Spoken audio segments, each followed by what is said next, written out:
Welcome again to Fix It with Jeff. Today we're going to look at cars you can get if you're a first-time DIY mechanic and you want to learn how to fix your own car.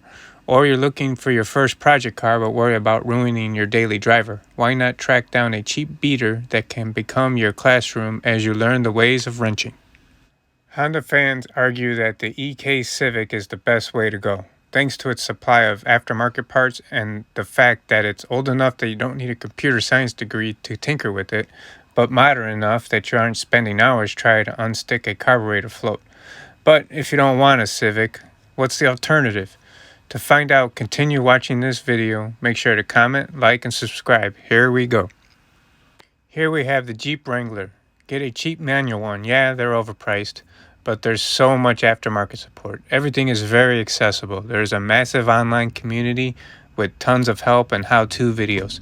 If it's a 4-cylinder 5-speed YJ, nearly no fix would be that difficult, and you can learn by modifying things before they break. And yeah, it's a Jeep, so things will break. The Volvo 850 is a compact car that was produced from 1991 until 1996. They are inexpensive if you can find one. However, the following points make this a good option. It has a straightforward OBD2 system. Plug in your reader and it'll tell you quite clearly any issues. An analog ECU, which means you can do everything yourself. No special expensive software needed to reprogram the ECU for that new part.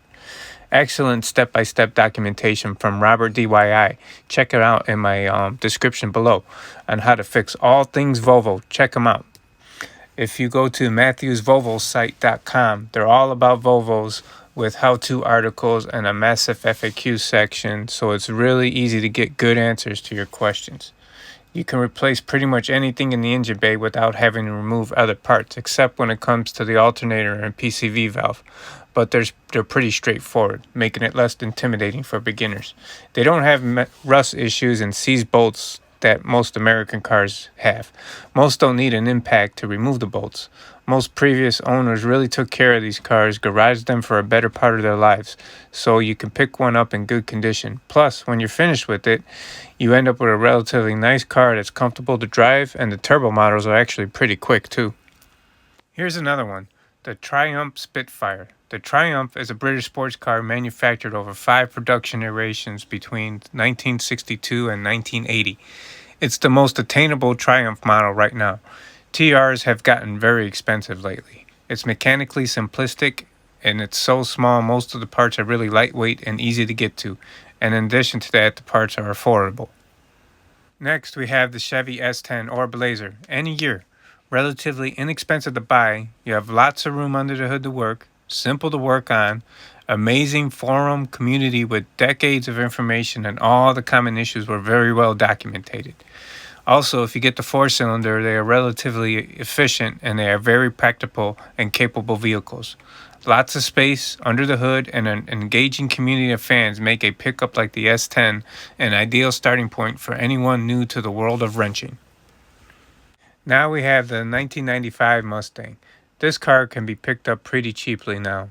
Kind of the red-headed stepchild of the Mustang family. Not as popular as the 5th generation Mustang, which is from 2005 until 2014. Nor as sought after as the Fox body Mustangs from 1979 to 1993 that preceded them. Early OBD2 pre-con electronics parts are very easy to come by for either replacement or aftermarket upgrades. Since millions of these engines were produced, parts prices are relatively inexpensive, decently reliable, and very easy to work on. Not the most coveted Mustang, but no doubt a great starting point to branch out into other ponies. This era Mustang will also offer an introduction to electronics and an ample supply of spare parts to choose from. To end this video, we have the MGB. The MGB is a 2-door sports car manufactured and marketed from 1962 until 1980. The mechanicals are dirt simple and easy to access. These cars are light and small, easy to push around, lift, and store even in a small garage. Most of all, they are 100% fun all the time. Simple to fix and easy to access. Definitely sounds like one of the most important factors to consider when choosing your first project car. I hope you found this video informative and helpful. Make sure to like this video, subscribe, and leave a comment. Let me know what cars you consider easy to work on and affordable as a project car.